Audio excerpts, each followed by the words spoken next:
kyobolaba nsinza mutomu Katonda oyo yekkubo ery'amazima n'obulamu Chovolaba mutenda mutendereza oyo mu Katonda.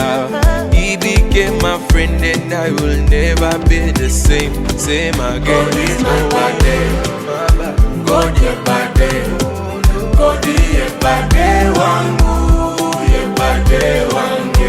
God 𝒂𝒂𝒂𝒂, God is my birthday, God 𝒂𝒂𝒂𝒂 wangu, 𝒂𝒂𝒂𝒂𝒂 wangu. I'm on the rise, God on my side, I'm on the rise, yeah.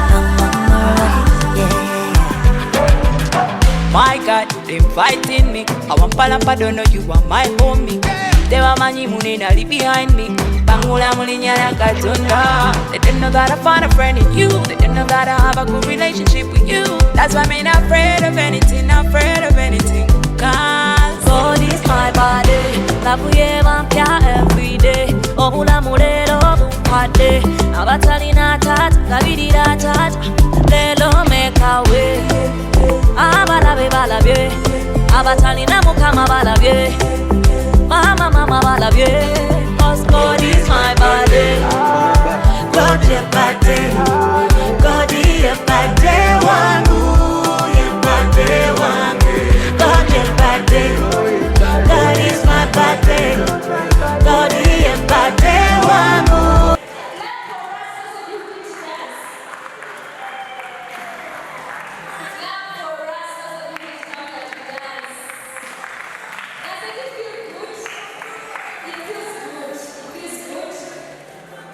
Now I want you to sit upright. Sit upright. We are getting to our next session. Or before the next session, I think two groups did not present. So the representatives of those groups come here. We are giving each of you 3 minutes. 3 minutes to present for your group. That is I think it was only one group now that was remaining. The young adults and the parents. We had from 13, 14, we had from 15 to 19. Now, we are going to hear from the young adults and then we are going to hear the presentation from the parents. So let the representatives come here. After that, we start answering your questions. There are so many here. Please, come. Who is representing the young adults? Come. Thank you very much. Clap for her. She's coming. Now, our time is fast spent. We are not going to take a lot of time. We want to be on point and discuss precisely. Thank you very much. Hello, my name is 𝒂𝒊𝒂𝒂𝒂𝒂𝒂. I'll be representing the young adults. For clarity, we're not just like young adults here. Majority of us in our group actually work for an organization called 𝒂𝒊𝒂𝒂𝒂𝒂𝒂𝒂𝒂𝒂𝒂 Africa, which basically deals with children mentorship leadership. Number 1, what are the challenges that teenagers go through and never tell their parents? Relationships, especially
I think of mine was asking, so can you tell the difference between a child that was grown up in a 𝒄𝒂𝒓 and one that hasn't? And I was like, oh, yeah.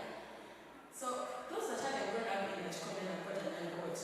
You guys, pads are not cheap for everyone. Sanitary towels, yeah? So you're going to go tell your mother that this month I need like 2 packets. She's like, no, tanka, number. So next time you're like, you know what? I'll use a clothes somewhere, you know? You end up in saying anything. Then you get friends. One of our friends say, I'm a girl, I get more boyfriends. I can't tell my mom, she'll think I'm alive. Yeah? That's why. The others are pressure from elders, sisters and brothers. We are saying, Baba, let's respect our elders, but sometimes they're actually bullying out the children. Sexual harassment and embarrassment.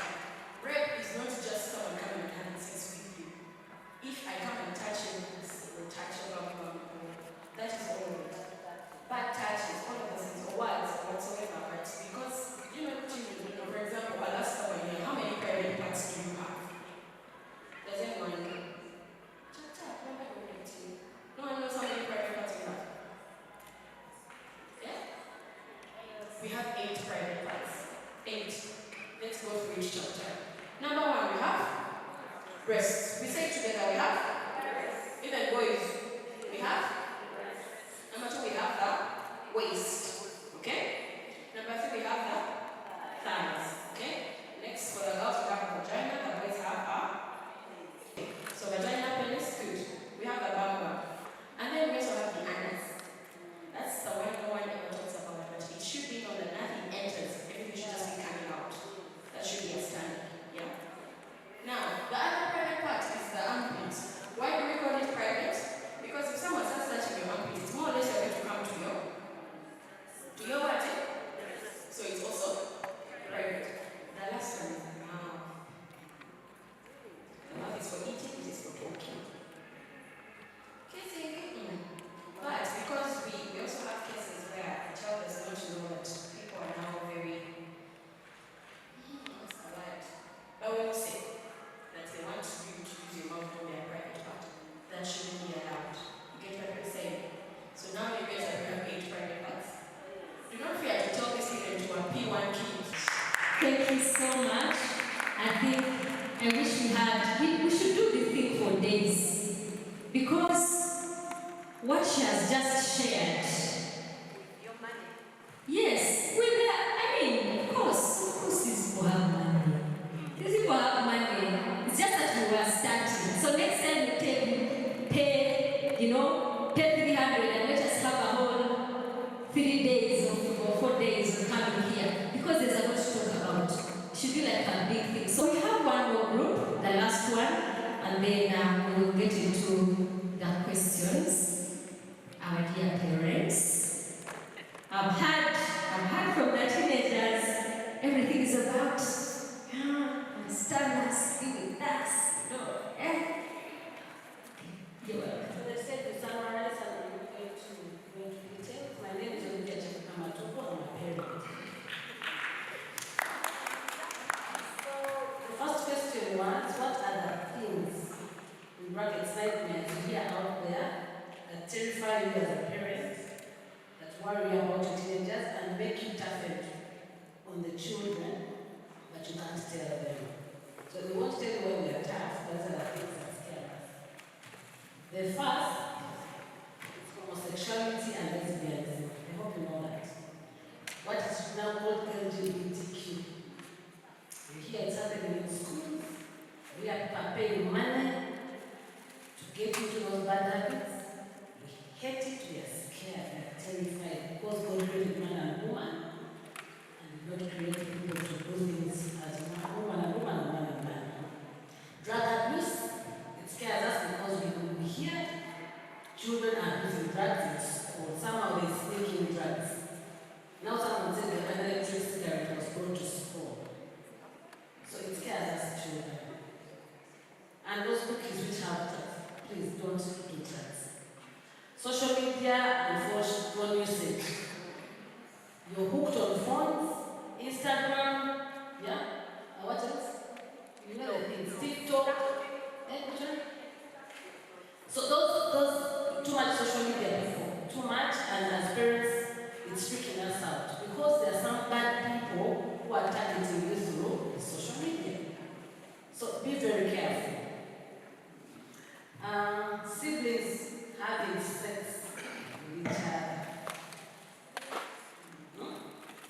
children, you've heard of those stories.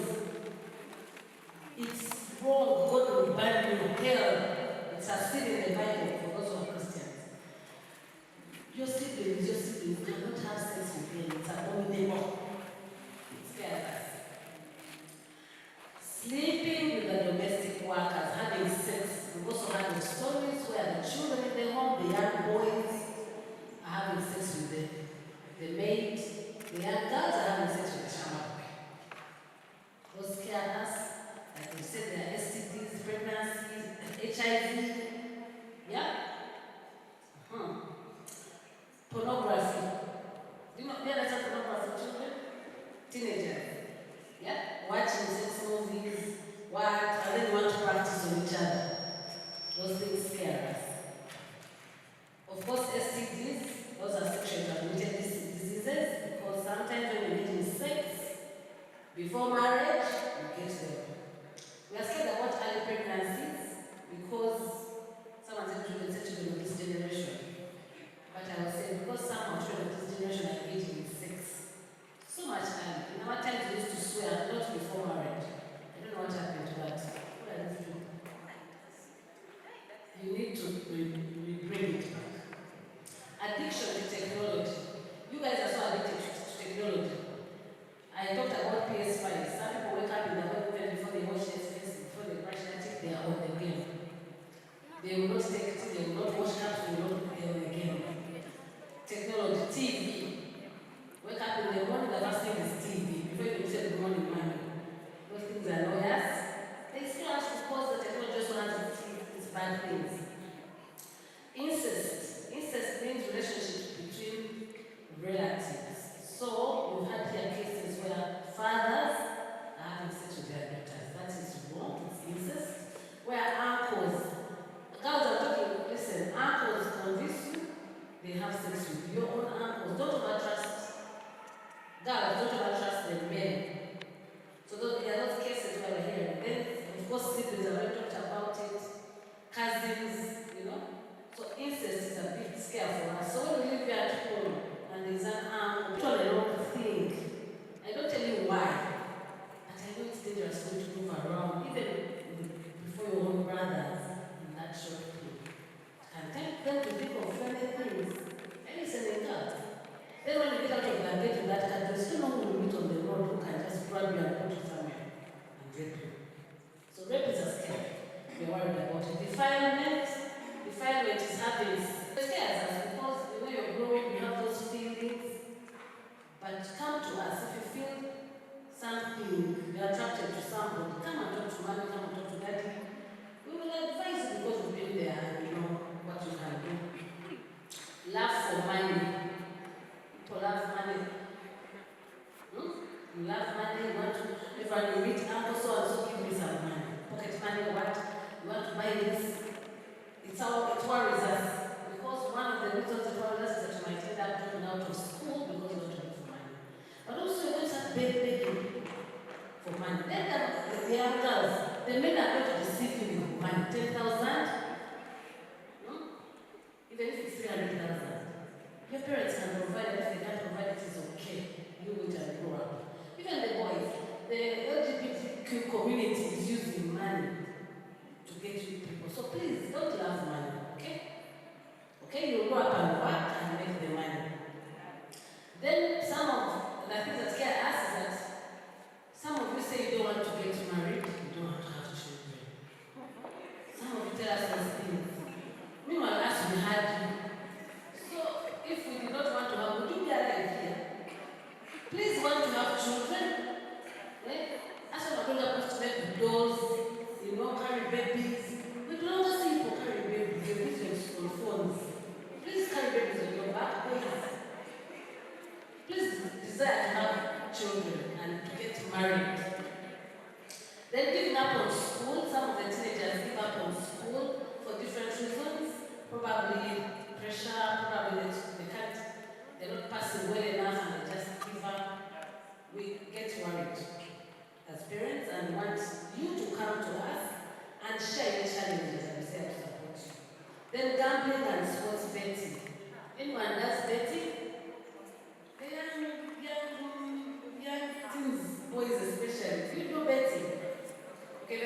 can bring it strong, destructive, so it worries us. Then there's this gap between us and yourselves. You don't want to share with us. When we say let's go out together, you don't want to come with us. I have plot with my friends. Then I say, let me come with you. And we also hang together because how many don't want? It's okay. It's okay, abandon that plot. So there's a gap. What? Teens, are you listening? We want to have a relationship with you. Are you listening? We want to be able to come and watch those movies with you. Even as you can enjoy them. We shall sit together, call and your friends together, but we're in the same place. Okay? Okay. And then the other is mental health breakdowns. I think that has been talked about. You're hurting yourselves through different ways. You're hurting yourselves through physical harm. You're hurting yourselves through drugs, through alcohol. You're hurting yourselves through social media. Constant Instagram, you know? You're hurting yourself. So if you have mental issues, and earlier I wanted to give examples. For example, I come and shout at you. Please later come and tell me when you shouted at me, this is how I felt. This is what I thought. Suddenly I can understand your mental state and know that shouting at you creates that something to you and then you want to it. Are you listening? You come and talk to us. We're human beings. Of course, when I'm annoyed, I will not listen to you at that point. But if you know when I'm a bit happy and say, Mommy, I want to talk to you about something. Daddy, I want to let you see. Don't suffer quietly. Okay, children? That is from us parents. What we like, they asked us to also answer what we appreciate about you. You guys are very brave. As we used to fear to say, couldn't even say anything. Your mother, you can't talk. But you can tell us anything. So you're brave. You're attentive, but sometimes you think you're not paying attention. Somehow you're not showing there, but somehow when you say something, you hear it. So you're multitaskers. Yeah? You're creative. You're very creative. And we love you for that. You come up with different ideas. People are making beads, necklaces, hats, different things. So we love your creativity. You're respectful. Clap for yourselves. You respect us. And keep it up. Yeah? So also respect other elders. Don't abuse the domestic workers at home. Please don't disrespect them. Then you're supportive. You support us. Yes, sometimes, like Kelly said, that we tell you our things. Then you help us walk through them that way you don't tell us your things. Please, can you tell us your things also? Yes, that we are also supporting. You're innovative, creativity and innovation are the same. You're tech savvy. You know what tech savvy means? They are tech savvy. You know technology. You're going to show us how to operate our phones. You're going to put on a smart TV. You're the one who knows how to operate the gas cooker. Somehow. And we love that about you. You're tech savvy, good, but please manage it. You like trying out new things and you're teaching us along the way. You know what you want. Usually you communicate what you want. Sometimes you hurt us when we buy you things and you don't want them. Buy a long dress, it's in the wardrobe forever. You feel pain as your parents, but I guess it's because you know what you want. So you want to wear like a tight skirt, some trousers which are looking how. Let's try and balance. Then you're confident. You can see from how you are here. Some of us used to be very shy, we didn't talk, but you're very confident. And lastly, you're caring. You care for us. Thank you. Let's give her another.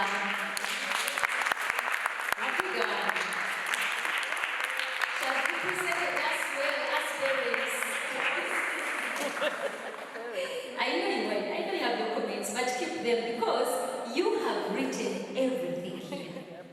And now, our moderator, Miss, I think you should reintroduce yourself. Tell us something small about you, and then take on this session. The facilitators are here, the mentors. We will be able to answer the questions both from parents and the teenagers. Good afternoon, everyone. Once again, my name is 𝒂𝒧𝒧 Nagai. I'm the reigning Miss Uganda High School. You what? And I'm the reigning Miss Uganda High School. Reigning Miss Uganda. So if you're in high school, I'm your queen, whatever. And I'm grateful to be here. Thank you to the sanctuary for inviting me on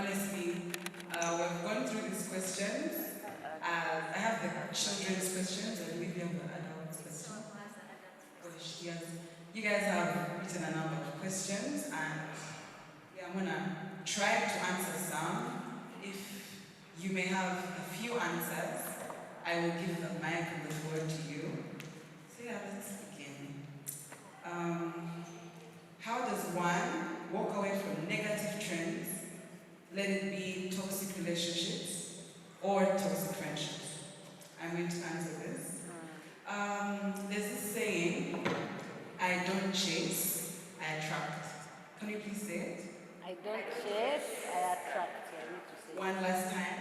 I don't chase, I attract. This basically means I don't go looking for things. I am the prize, and you should be able to see that. Not that you should chase me, but you should have value for me. I shouldn't be asking you to have value for me. Be it in friendships, in relationships, you are not the one to tell someone, oh, I'm this and this and this. Someone should see that for themselves and value you. If they do not see that, that is not your friendship, that is not your boo, that is not someone who you should be surrounding yourself. Because we are in a society where we are constantly compared on social media. Like for me, if I go through my comments, constantly comparing me and saying things about me. But I know who I am. I'm hardworking, I'm beautiful, I'm tall, I'm confident, I'm so many things. And if someone is not able to see that, they're not a person for me, and I can't surround myself around them because I already have a lot of negative things going on. I can't add on a personal relationship that is putting me down. You understand? Yes. I don't chase. I'm 18. Attract. I'm going to use it as my man. Yeah. Can we repeat one last time and truly believe it? I don't chase, Again? I don't chase, I attract. Okay. I don't know how fast we are going to move because we actually need to go through all these questions. They are very important. But the person asks, how do I actually, you might know that these friends are not good for you, but how do you cut them off? And what you started with is number one. Count the cost. Don't just look at today. Think about tomorrow. If this person is still my friend, what am I going to lose? Then the other day, then the other day, then the other day. When you think about, I've done this with people, even for relationships. I ask someone who is in a bad relationship, I'll ask you when you're in a bad friendship, that 5 years or 5 months from today, if you're still in this friendship, what will happen? And you see someone going like, and then you'll find the courage to actually move on. Number two, don't try to change your friend group all at once. Okay? Yes, you might need these people, etc. It's like quitting alcohol. Try to take an interest in other people. Try. They might call them boring, they might call them like they are so different from you, but trust me, you can always find something to like about someone if you try. So when you know what is pushing you away from this friend group because you know how things are going to get really, really bad, look around. And you don't have to be best friends with everyone, but try to change it one person at a time. It's hard to leave a friend group when you don't have one to get into. Don't expect them to meet everything in you. Do it slowly, but do it. Thank you. One last thing. I believe everyone should have boundaries. Like, you should express your boundaries boldly. If you do not like someone telling you, oh, I don't like how your hair looks, let them know. Tell them, oh, I don't like it when you say negative comments. They make me feel this way. Let that person know that this is a boundary that they should not cross. If they cross it time and time again, especially in relationships, that's when you say, I'm done, this is not benefiting me, this is harming me actually. Yeah. So the next question is, how do you express yourself and love yourself despite all negative choices and aspects? Does anyone want to answer or? We will be answering, so you can choose any.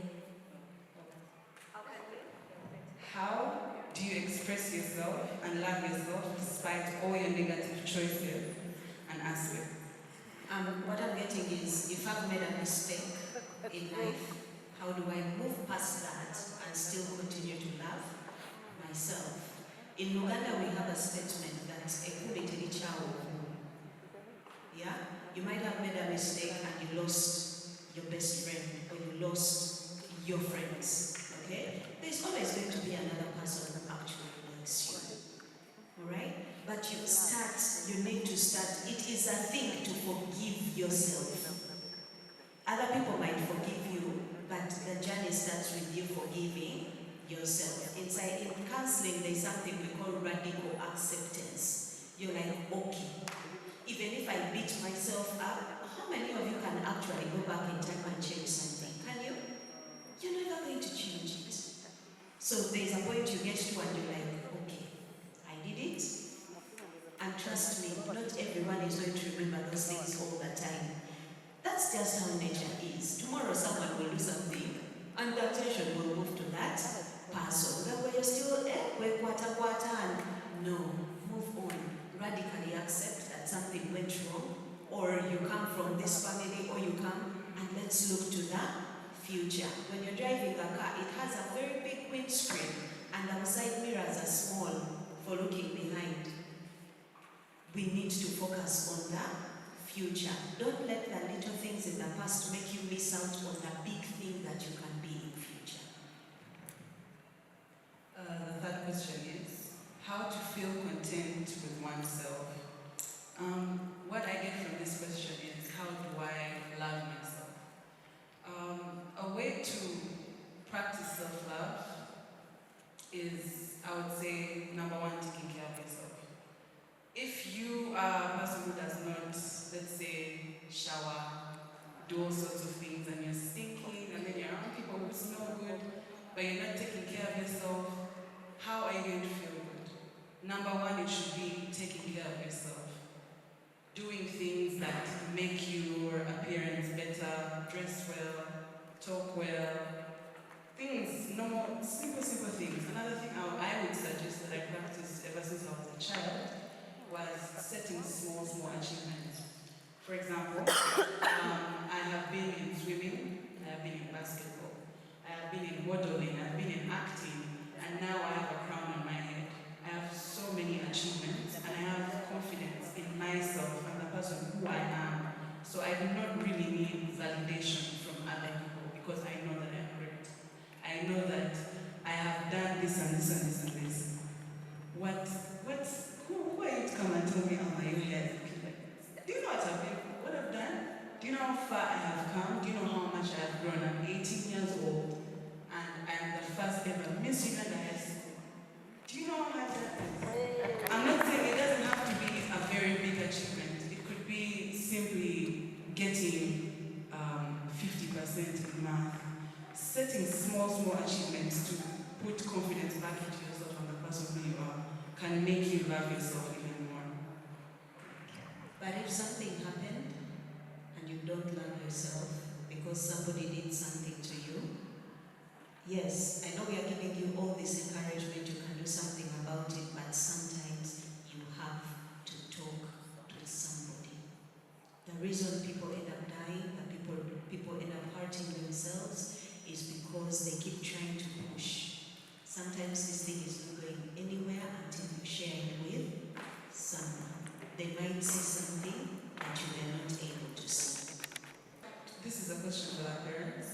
How to communicate to my kids about the separation between me and my spouse.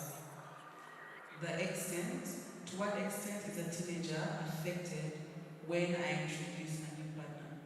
How to communicate to the children. The term is separation. I wish I could say there are ABCD ways of, okay? But, of course, separation for children, it will always affect them. However, I wouldn't also encourage death in a relationship. You understand? Now, when something has happened, I wouldn't encourage stay there because it is going to affect the children. But if it has come, and that's what we're at. So I want to acknowledge that yes, separation may not be the best, divorce may not be the best, but what happens if it's the only way out? So it is important that you should, as a mother or as a father, as a human being,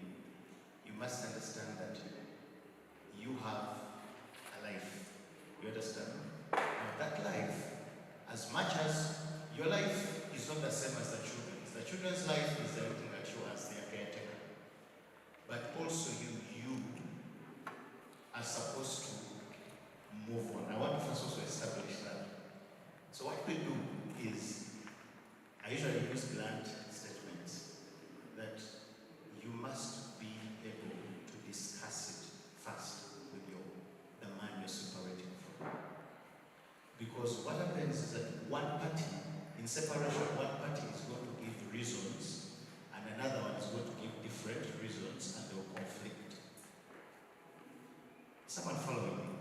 That when you decide that we are going to talk, now, as a parent, you had these children together, and it is important that you agree. When we talk to these people are not talking. Remember, during separation, you're not talking, and each people are taking their sides.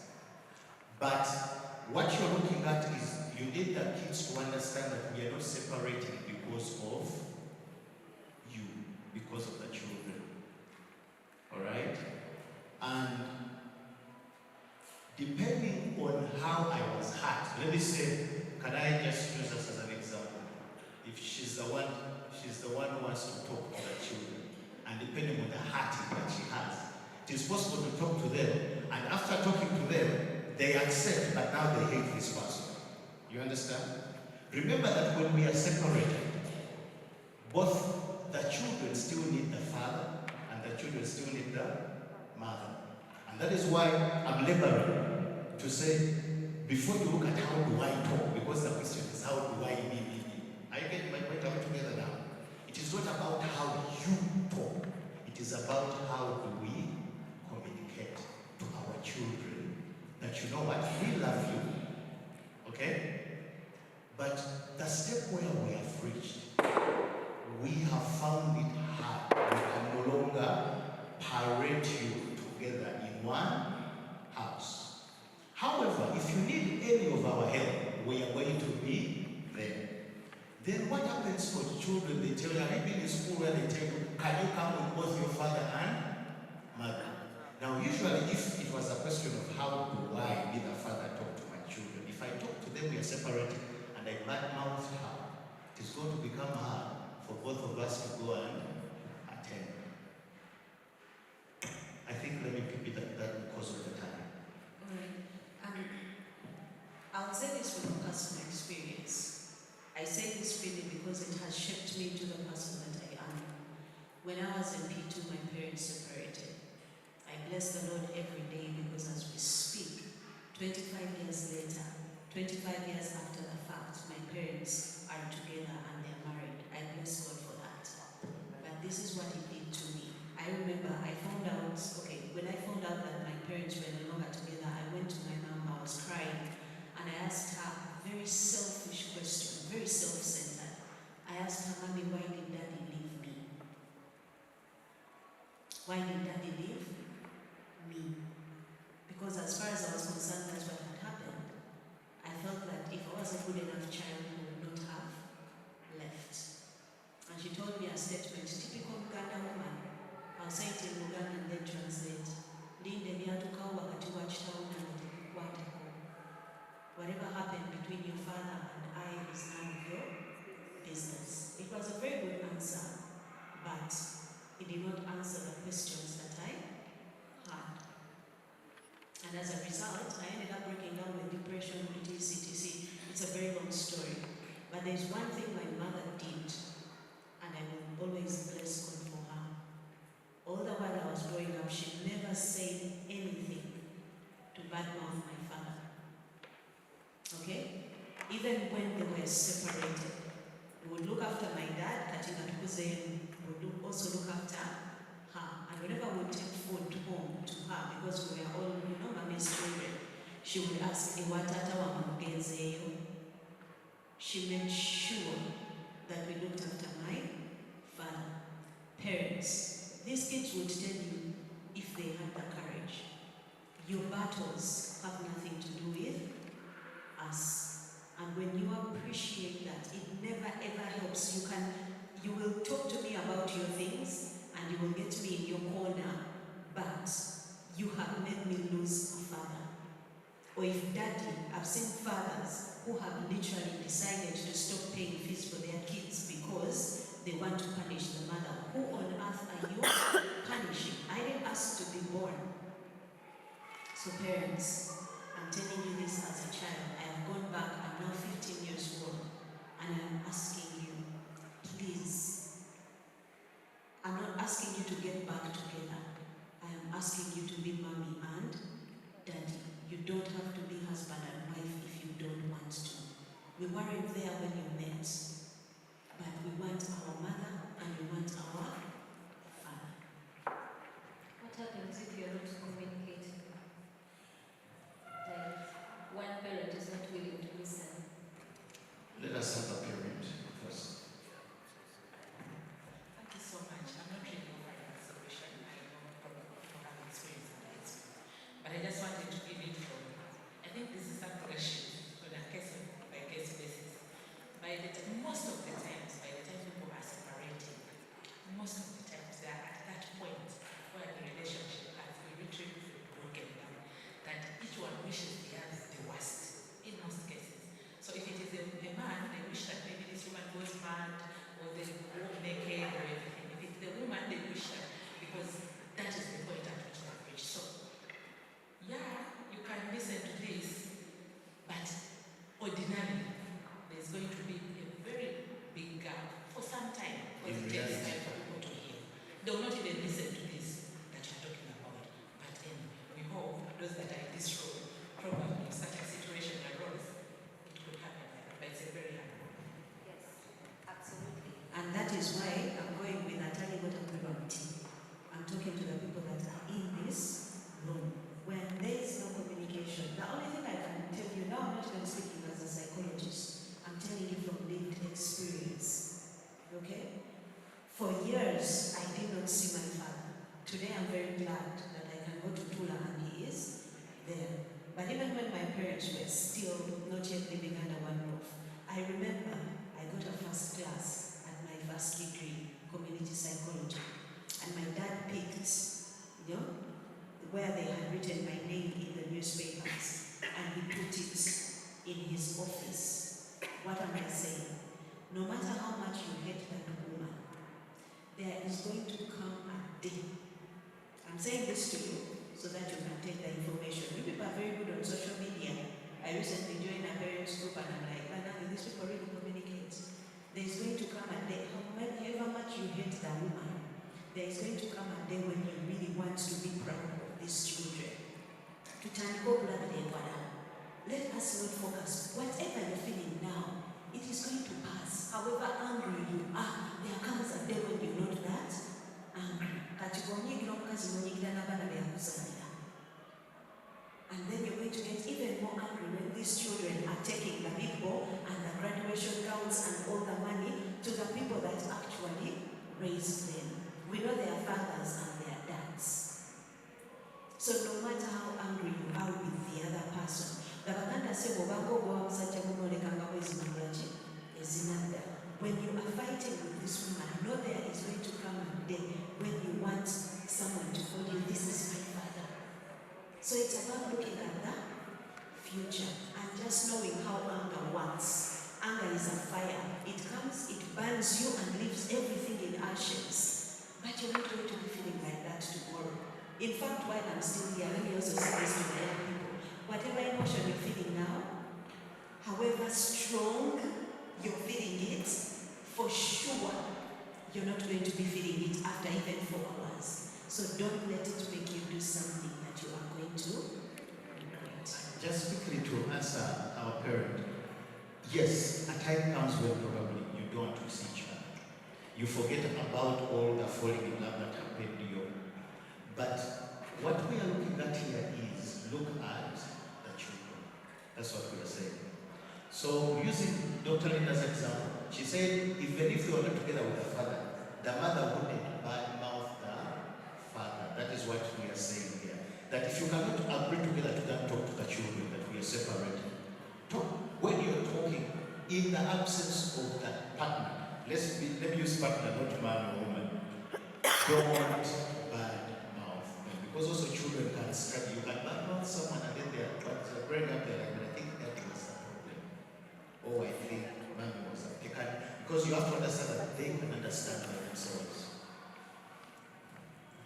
From the teams we have, why is it so hard for parents to sit down and listen to us without feeling like they know everything and are always right? Parents are forced into the role of teacher. Once they have you, they are forced into the role of teacher. You grow up and you're asking them, mommy this, mommy that, when you're 5, when you're 6. Mommy is your hero, daddy is your hero. And they kind of get used to that. Now, as teachers, we know. And we like knowing. And we are very uncomfortable with not knowing. And we are very uncomfortable with appearing as if we don't know. So when you come to us with your issues, we panic. Parents, tell the truth if I'm lying. We panic. We panic and we are like, this kid is going to ask me a strange question. So you find yourself coming in to prevent these other things. We know, guys, that you're going through issues, but sometimes we are too afraid because we don't always have the answers. And yes, sometimes you say something small, you talk about your friend, who is genuinely just your friend. And me, I remember how I got pregnant at 16, and then I come and I give you this lecture that leaves you like, what did I say? I just said there's this guy called Mark in my class. I hadn't even told you what Mark did. I'm not interested in Mark. But let me tell you something, guys. The truth about your parents is that there are so many things that terrify them. So they end up getting on your case over the smallest things. And I'll summarize by this. Someone was selling mangoes, another was selling tomatoes. They were only buying the person's tomatoes. So what happened? The one selling mangoes decided to eat his mangoes, and all the juices were pouring and what? Everyone wondered why they were not buying the mangoes. And they came and bought. So parent, the only way you want to communicate any value, leave it. And if children see that it's a good value, they'll pick it up. That is it. There is a question, Apostle Elisha, that when it comes to living by example, if you are born again and living with daddy, and he's also born again, but then you also have to deal with mommy, who is another religion, what are the children expected to do? Perfect. That you've actually helped to put the icing on the one answer. The parents will, the children will follow the one who seems to be consistent with what they are doing. And this is what I mean. Even if you're the most born again and you pray, but somehow you're never consistent, they will follow what the other one who is not born again doing, because they're like, at least this one is what?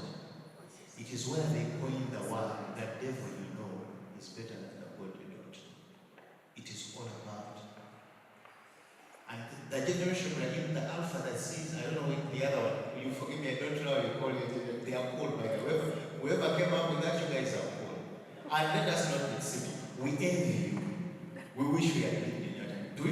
Am I correct? We wish we had lived in your time.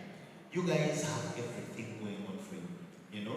But now as parents, and because this was a parent question, it is an example. It is not, because this is, someone saying, she said that you people will come to us back. So the only way a child will come back to you is when you're not doing. I remember one time we were watching something and I said, see that? I used that word, fool. Josiah, you remember? And they all said, Daddy, what did you just say? Because they were shocked. With all the years they had lived, they had never had me say that. Everyone stopped. And you know, everyone can have headphones and they're minding them, but everyone stood from their laptops. Daddy, what did you just say? It's an example in this generation, if you want to impact them. And just one last comment. If you're having religious battles with your parents, okay, it is, I want to tell you that disobey your parents, okay? A lot of times they have a reason why they are telling you the things that they are telling you. But let me tell you something. If it is something that you believe in your heart, believe in your heart. But you also need to be open to correction.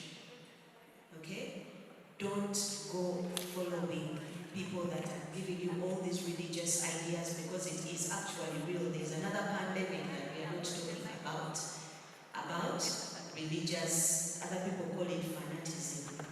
People who don't read their Bible, they don't pray. I want to talk about the Christians who they don't read the Bible. Even in the church, they don't read it. Only the pastor has some book that they are always seeming to be reading from.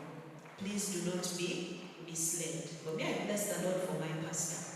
I was mentally ill in senior 5, and I went and told him and my mother, God has told me to leave school and go and preach on the street. He told me, Nenda nyamu, oyo katonda gw'owuliriza si ye katonda.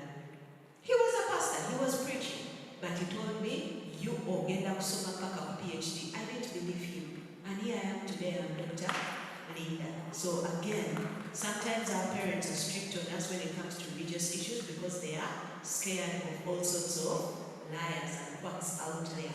But the truth is, if there wasn't a true God, all these liars and quacks will not be there.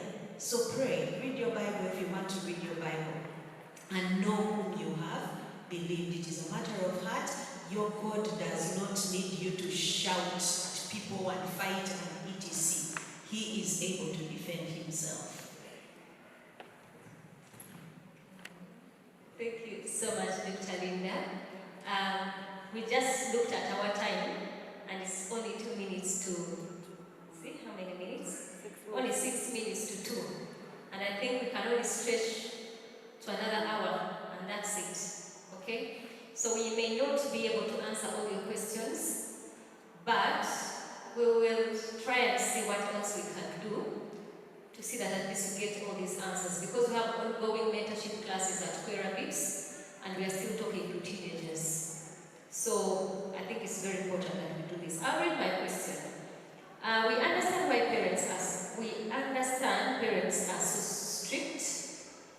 Do parents really know how responsible their children are, and do they trust them enough to do certain stuff like move to certain places to meet their friends? Why do parents assume they know their children so well while basing on their past, on their own,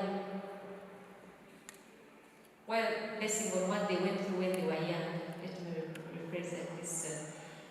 So why do they trust us enough so they can let us go to places and meet our friends? If you have written this, you must be a teenager. So I will answer. In fact, I had discussed this with the parents when we were talking there, and I thought I should answer this question because it's not the first time we are hearing it. So how many of you believe you're important people? Put up your hand. If you believe you're an important person, put up your hand.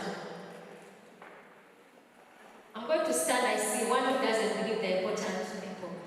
It means because some of us are sleeping. If you believe you are an important person, put up your hand. If you believe you deserve the best, put up your hand. If you believe you deserve to be protected, okay, you can put down your hands. Now let me ask, if you deserve to be taken care of, you deserve to be protected, okay? If a parent didn't care about you, they will just let you go be locked by cars, for example. We've heard about rape cases and many other things. So at every age in life, you think you know. At 12, you think you've seen it all. When you get 15, then you realize there are new experiences. At 18, it's different. At 20, it's different. 25, what you think you know now, you have graduated, and then come to 35, 30, then get to 40, and then life becomes real. At every age you think you know. Now this question of why do our parents, why do they trust us, why do they think they know us, why do they let us go out alone? If you are an important person, VIPs don't move alone. VIPs don't.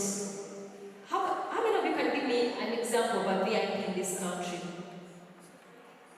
What is VIP? Very important people. Any VIP you know? Ashka just said herself. Okay. Any VIP we all know? For example, the president of Uganda is a VIP. Have you ever seen him walking here like this without bodyguards? Have you ever? Okay, he has big cars. He has bodyguards. He has 3 cars in front. There are those motorbikes also. They are calling, they are trying, you know. Today we sent out some of our children, the young ones, to go for birthday, but I've been on the phone. Have they wished? Are they okay? What is the environment like? Are they, I want to be sure. You can see all the messages. Please send me pictures, please. Because is my baby okay? When I said, why would I stop you from going out to be with your friends? Ask yourself. So as a VIP, because you're a very important person, we give you protection and we are your lead cars. We are your lead cars. If a bullet comes, it should shoot me first. And sometimes because I'm your lead car, I'm going to see what you have not seen. I'm going to see danger ahead and I will divert the car. If it is a whole convoy of the president, they will just tell them, please don't pass Kampala Road because there's this, people are doing what? Demonstrating. Let's use the other Kololo Road. So when we say, don't go there, don't go with your friends. We have seen your friends, we have seen how they dress up, we have seen, still you're going to say, but you are judging.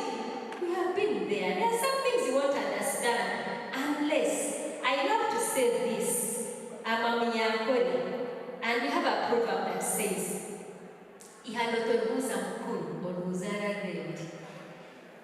have been through something, or if I have an experience, if I'm an orphan, it's easy to know how orphans feel.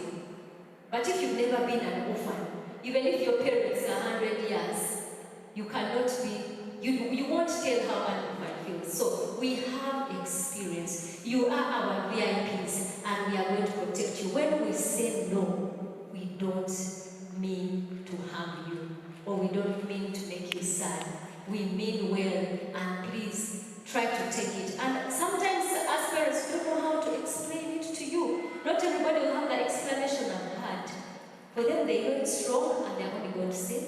So just say, trust your parent that they love you so much to protect you from whatever it is that could harm you.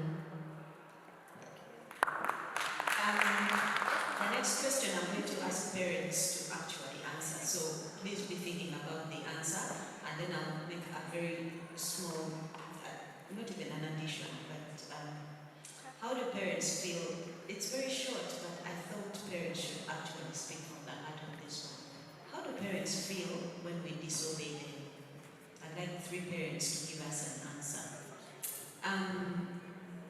While the parents decide, I'll say this, something, a possibility you say tickled me. Guys, the truth is that you see these people, our parents, okay? When they look at you, they see their only remaining chance to make their lives count. I know I'm making it so serious, but your parents' legacy, their mark on the world, is not the cars that they drive. It's not the degrees that they have. It's not the houses that they built. I'm very sorry for all the times that parents have made you feel like these things are more important.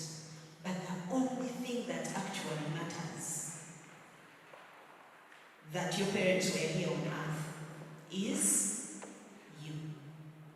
So when they are putting you on so much pressure, they are looking at their only chance to make a mark on this world, and they cannot afford to see it be destroyed. Okay? We like which cars do we like? Which cars are on now? I said, what cars do people like? Ferrari, Mercedes. Imagine that dream car of yours, Lamborghini. If you bought it, would you park it outside? Some of you would want to keep peeping, and you. But like she said, you're the only thing that actually makes sense. No matter how much money they make, if you don't make it in life, it's over. That's the separation you end up feeling. So parents, how do you feel when we disrespect you? Please. Yes. Thank you so much, because I want to look at our children as we speak. I'm going to speak from the perspective of a mother. I'm not a Uganda, but there's I think a Uganda saying, "Omwana omubi." It is very, very hard to break it, because even when it's a mother and a father responsible for the child, in our society, it's changing, but in our society mostly, they're going to first assess the mother and say, how did she raise this one?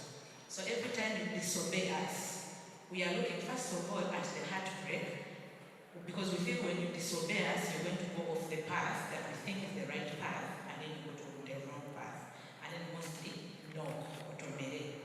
But then as we are feeling hurt, we are also assessing ourselves. We are saying, I am a bad mother.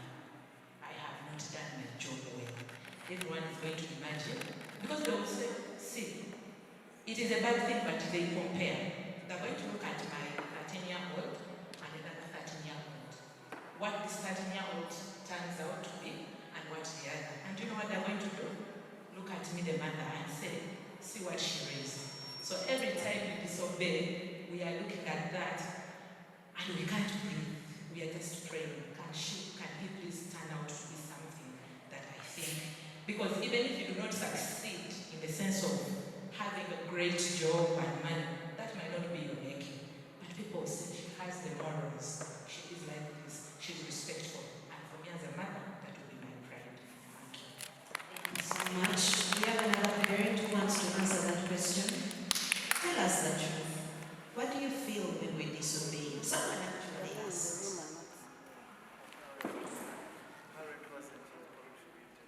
A parent wasn't contributed. Well, I'll say this because I'm not saying this to you. Can I ask also, in the same spirit, can the teenagers tell us what drives them to disobey? In the same spirit. What drives us to disobey? What is that kind of thing that tells you? Don't do it. I think he can. Can you represent the rest? As in, can someone represent what would cause you? Because there's something I'm going to show us in the Bible. Because at times, we actually want as parents not to annoy our teenagers. You see, it is two ways. That is why I would also, in the same way as we are looking for a parent, if someone. What makes you disobey? What makes you feel like, I'm going to disobey my parent? One thing you shouldn't fear is that we've passed the question. If the answer comes to you, you can always raise your hand and we shall get back to that. Yeah. Good afternoon, ladies and gentlemen. Good afternoon. What I think, my name is 𝐼𝒏𝒕𝒆𝒓, and I'm a former student of 𝒂𝒉𝒂𝒂𝒕.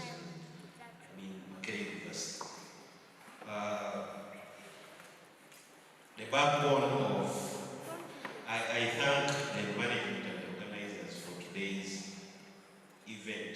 Such events should be in Nambole or Nachifuo, because, I don't know, it's the reason why the message is not sinking in as to make it. But parents have a hard task to do the job, to complete the task on the side of the teens. Teens, I'm a former teen, so sometimes we do not understand ourselves. What we need is the help. Then there is an attachment. Every teen and the parent, they have this threshold of understanding themselves, which unless you achieve it, the rest is a talk. There is no one who can come in between the two of you. That's a fact. A parent has to sit in truth, in reality, and awake the teen. There are ears that are not these ones, that they listen to the voice of mom and dad, whether you are 90 or 80 or 100, wherever you are, that voice counts. To be quick, you cannot achieve that by improving on the closeness that you are having. For example, you could introduce a job where you are both involved. A parent is involved with that child, and then also maybe reduce on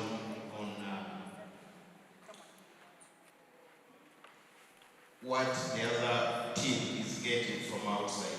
Let you be the overwhelming. Let the 3/4 be you and the 1/4 be the outside. I thank you. Thank you so much, Johan. Teens, remember, you can always put up your hand and answer what makes you disobey. And parents, you can always put up and say, and tell us, what do you feel when we disobey? Good afternoon, everyone. My name is Veronica Mirembe. I'm not a biological parent, but I'm very passionate about teens. We're talking about obedience. I like speaking to young people. I like saying my age, I'm 36 years, I don't have children yet. But at times our parents are telling us these things, they're concerned about obedience. At times our parents are telling us these things out of love, but we think it is crap. Let me be honest and answer a question Apostle Elisha was talking about. A young man came here and was asking about it's not possible to be sexually pure in our generation.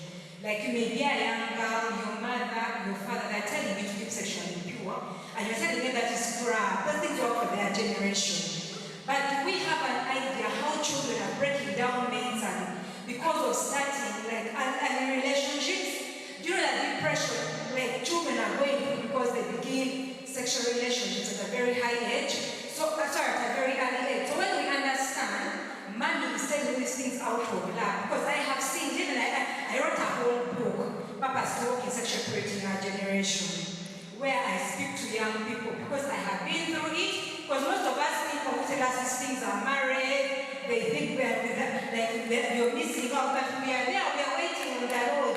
Let me speak to young people. It's like a parent tells you, don't touch that candle, it will burn you. They know it will burn, but you refuse. So when you touch and burn, they will feel sorry for you, but you have to go through the repercussions and consequences because you make it with a sound mind. You're a young girl, they tell you about purity, and that is crap. When you're of age and you want children, and they're telling you you're HIV positive, yet you go to unknowingly, you will wake up. I hear young people. Our parents are telling us these things out of love because they have walked that journey. And they're telling us out of love to also walk that journey. Are we young people? I like speaking to very young girls, most especially because I'm a girl myself. It is those things you're believing, and there are no virgins at 20. They're lying to you. People are there and they have their values. You're beautiful, you look good, but you have set your values right because you know those things still work. Are we young girls? At the end of the day, your friends will influence you. A young boy came here and he told us, they're hearing it from peer pressure, and be very mindful of what you're watching on social media. Because even Apostle Elisha talked about it. Then the things we are watching is the reason why we are engaging in dirty sexual acts. You can be very sexually pure when you're very mindful of what you're watching on social media. Thank you very much. Thank you so much. Okay, so this will be the last from that, and then we'll come back to the questions. Okay, thank you very much for the opportunity. My name is Gloria. I'm a student doing Masters in Clinical Psychology. I'm going to answer the second question of why do teens get triggered to wrong their parents. I'll speak from two perspectives. One, as a former teen, and two, as a psychologist about to be. Yeah. As a former teen, I remember what I didn't know then, but I know now because of what I'm studying, is that my mom was going through a lot. She was going through depression, like a real one. My dad died of HIV, left her infected, and things were not easy for her. And being the big girl, I was the one she goes on, like the one she just places anger on all the time. So she would say really bad words on me. I know deep inside she loves me, but then because of whatever she was going through, I was the one she would always come to beat her. And it reached a point where I actually started doing the bad thing she was talking about before. Yeah? So from that it's very important for us parents to heal. Okay? It's good if you heal, you also give your children good environment to grow up. Yeah, that's my submission. Thank you so much. Thank you so much for sharing.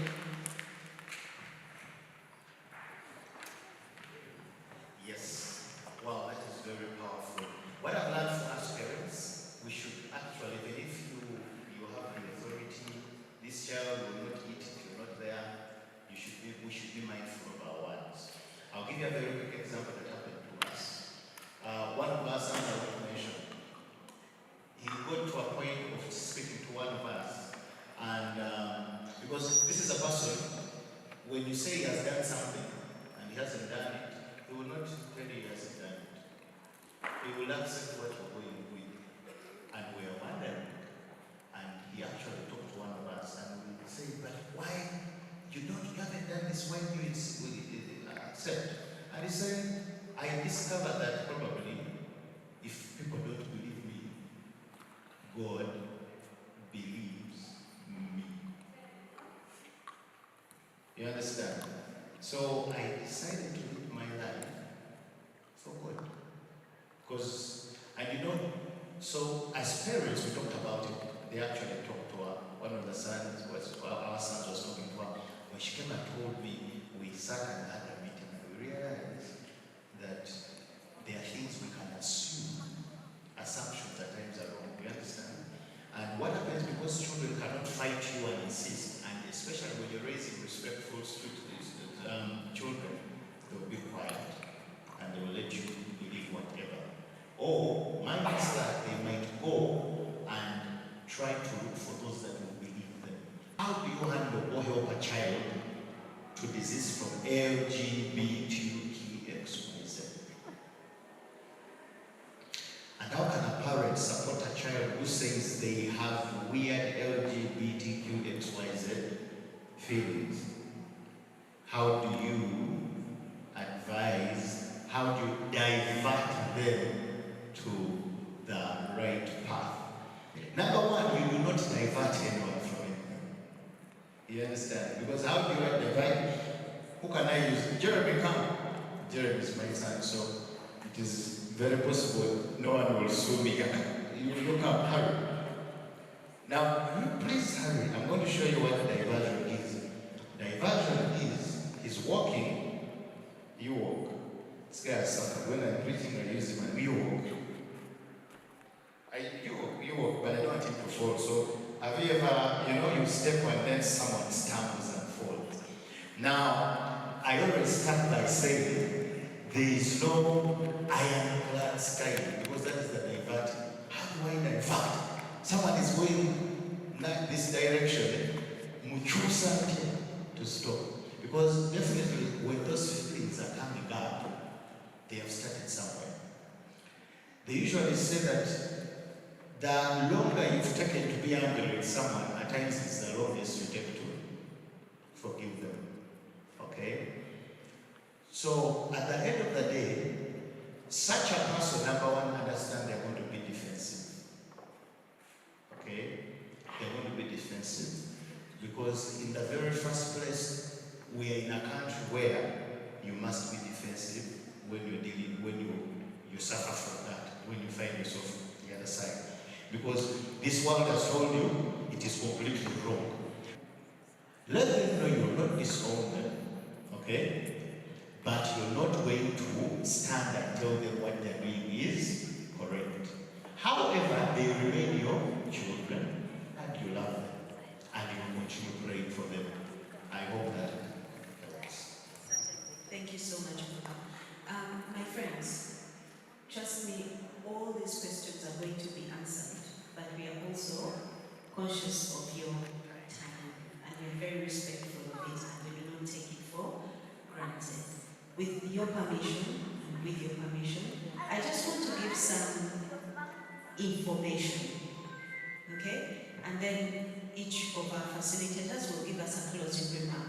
One, about how the questions are going to be answered. You've left us with contacts. We want to draw you into a community. This doesn't have to be a one-off, okay? Today we have started a journey where we are going to walk together. I'm a therapist. I actually have an office here, okay? And mine is the kind of phone that if you're desperate, send me a voice note. If you're desperate, if you're up against the wall and you really have no one you can talk to, send me a voice note or type me a message. I may not answer immediately. If I'm not answered in 48 hours, tap me, okay? And I will surely answer. If it needs, sessions of counseling, of course I can't do a full hour counseling session. I also charge for that counseling, but I can never walk away from a call for help. Okay? So you are not alone. You don't have to struggle alone. About LGBTQ, I will stand here and say without fear of contradiction. I want to give this information so that we don't get lied to. These are the arguments people use, and you will tell them a doctor told us this. Okay? No matter what people out there say, because they want to defend themselves, they want to make things sound okay, they want to make it sound how. There is no gene. There is no gene for homosexuality. There is nobody who is born when they are attracted to the same sex. There is nothing like I'm a man in a woman's body. Okay? Sex is assigned by God, and the gender of the child is identified as soon as those ultrasounds can show what private part that person is. Everything else is language. Okay? Everything else is language, and there is a very big industry that is committed, and they are paid a lot of money to come up with these lies that we are hearing all the time so that they sound like truth. It is not true. I keep telling people that the Americans will probably deny me a visa because Situ Mamu, there is nowhere I do not say it. There is no gene for homosexuality. There is no one who is naturally like that. It is not there. They asked the Council of Psychiatrists and Psychologists in Uganda before the president signed that bill. He called our mentor at that time, one of the old professors, to now tell us these things that these people are saying that naturally they're like that. This man is not even a Christian. Some of you might think, hey, it is the church that is against this. No. He is a hardcore scientist, and he said there is no gene for homosexuality. Okay? But everything that people keep listening to will give them ideas. Parents, if a child comes to you and they tell you that they are having feelings for a fellow boy or a fellow girl, and teenagers, guys, if you suddenly start sitting next to your best friend and you feel a certain way, let me tell you what is actually happening. We all have bodies. God created these bodies at some point to be able to produce another human being. Now there is physics involved in that, there is biology involved in that, there is chemistry involved in that. So when we have these feelings, it is because we are normal. But that doesn't make you a dog. You're able to actually control them. It's just that sometimes you find yourself getting these feelings when it is a fellow girl that is next to you. It doesn't always mean that you're actually attracted to this person. Your brain is just putting two and two together. I'm feeling this and therefore. No. And this one still have friend group. So don't say, also me because they're no. In this day and age, your friends can send you. Okay? So please, and it doesn't only happen to girls, it happens to guys as well. So please don't think. I'm hoping this is the last one. Someone asked about sexuality, sex, and etc. My body is telling me all these things. It works the same way for both boys and not works the same way. The message I have for boys is this. Guys, you will feel like, it's just a one-time thing. I don't even like her. That girl, once you've been with her,